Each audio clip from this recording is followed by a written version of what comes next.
Hi friends, இன்னைக்கு நம்ம கொடியில கத்திரிக்காய் பொடி போட்ட வதக்கல் தான் பண்ணிட்டு இருக்கேன். நான் ஒரு 5 கத்திரிக்காய் இந்த சைஸ் கட் பண்ணி எடுத்து வச்சுருக்கேன். ஒரு கடாயில தேங்காய் எண்ணெய் விட்டு கடுகு, உளுந்து, சீரகம், அதுக்கப்புறம் காஞ்ச மிளகாலாம் தாளிச்சுட்டு அது கூடயே கருவேப்பிலையை தாளிச்சுட்டு கட் பண்ணி வச்சேன்ற கத்திரிக்காயை அதுல சேர்த்து ஒரு 2 நிமிஷம் போல நல்லா வதக்கி எடுத்துப்போம். இதுக்குன்னு ஒரு பொடி பண்ணியிருக்கேன். அந்த பொடி போடுறச்ச கத்திரிக்காய் ரொம்ப டேஸ்டா இருக்கும்.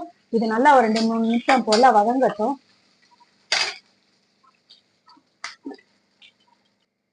பார்த்தீங்கன்னா கத்திரிக்காய் நல்லா வதங்கிடுச்சு. இதுக்கு நான் ஒரு பொடி பண்ணியிருக்கேன். அதுல உப்பு, மஞ்சள், கொஞ்சமா கார பொடி எல்லாத்தையும் போட்டிருக்கேன்.